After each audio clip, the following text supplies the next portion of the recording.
You're not after the bubbles of bliss that Dostoevsky described in Notes from Underground. We're built to contend with the world. We're built to contend with reality. You want a challenge, and the best way that you can take on a challenge, because a challenge fortifies you. So you don't want to be secure, you want to be strong. And you get strong by taking on optimal challenges.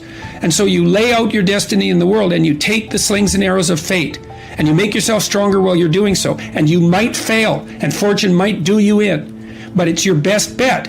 And people have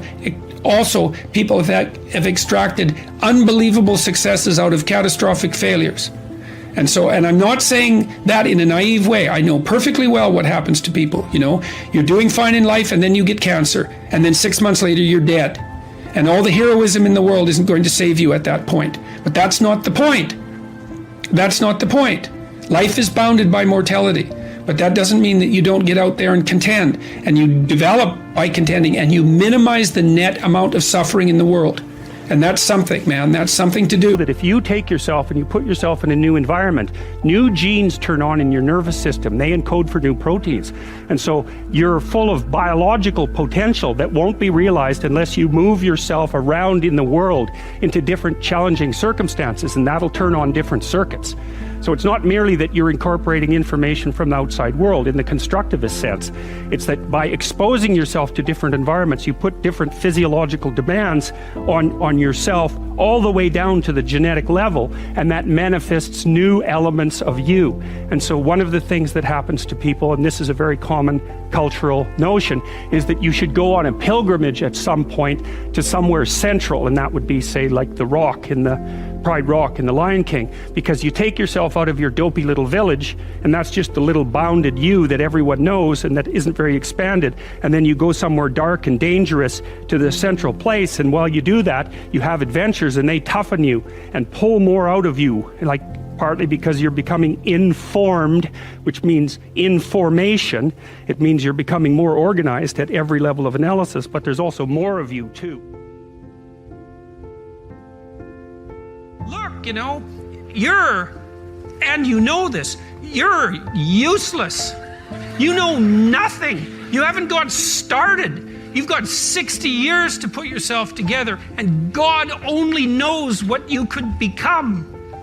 And that message is so much more, it's so funny because it's such an attack, but it's so positive. Because there's faith there in the potential that makes up the person, rather than the miserable actuality that happens to be manifesting itself at the moment. And young people respond extraordinarily well to that, because, and you know that if you're a parent and you love your child, your son, your daughter, what you're trying to foster is the best in them. You want that to manifest itself across the course of their life. You want them to become continually more than they are, to see what they could be. And I think that's part of the great message of the West, is that's the ethical requirement of individual being in the proper sense, is to constantly note that you're not what you could be, to take responsibility for that, and to commit yourself, like body and soul, to the attainment of that ideal. You can look at that pessimism that constitutes, let's say, the core of what, I think it's the core religious message, really, is the tragic nature of the world, the reality of suffering. It's part of the core religious message. But what emerges out of that, properly conceptualized, is a remarkable appreciation for what human beings are capable of. Like, we are unbelievably resilient and able creatures, and we do not have any conception of our upper limits. You'll discover a little bit more about your potential as you discover who you are, especially the darker parts of yourself, because then you discover your potential for mayhem. There's some real utility in that. The discovery that you're dangerous, it's such a useful discovery. It's actually something that strengthens you, because the first thing that a realization like that can in fact produce is the ambition to incorporate that danger into a higher order personality, that dangerousness into a higher order personality, and that can make you implacable. That can make you someone who can say no when you need to say no. That can make you someone who won't avoid necessary conflict. And so that's unbelievably useful. When you're moving through life and you have a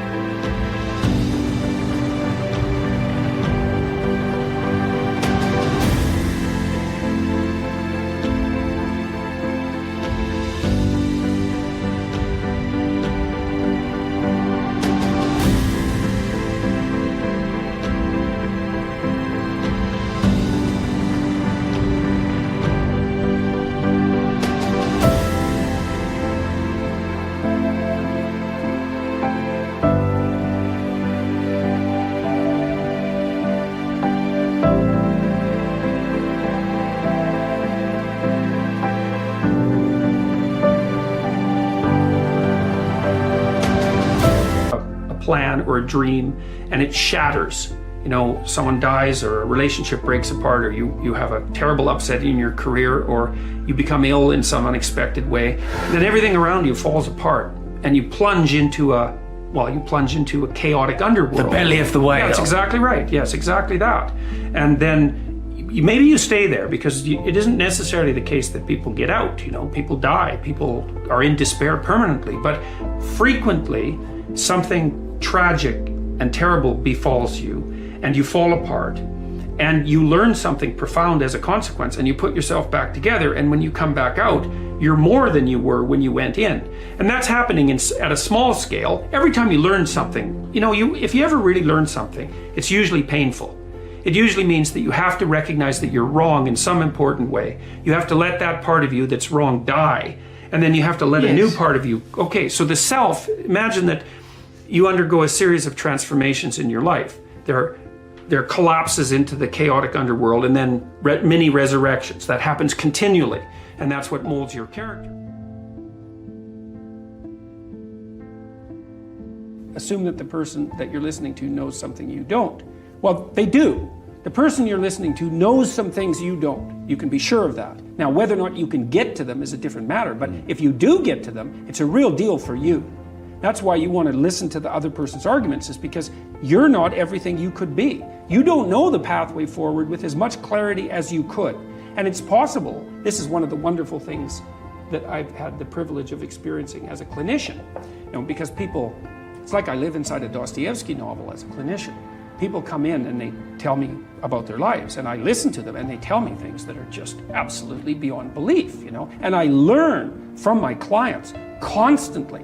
They're telling me honestly about their experience. They tell me things they wouldn't tell anyone else.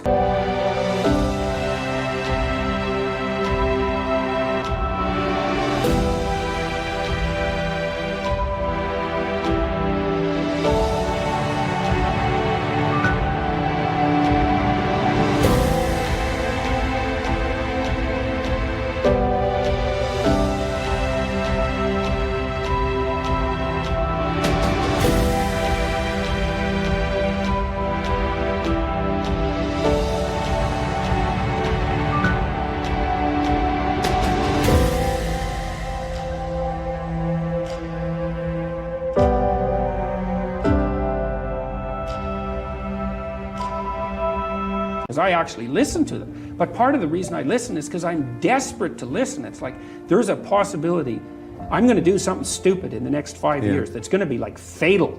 And there's some small possibility that if we have a decent discussion, that you'll tell me something that will eliminate some of my blindness so that I don't have to fall into that particular pit. And if you have a good sensitivity for the depth of the pit, then you're pretty bloody motivated to avoid it. And so, and that dialogue is it's dialogic, it's dialogos, right? It's shared logos. It's the way that we redeem ourselves mutually.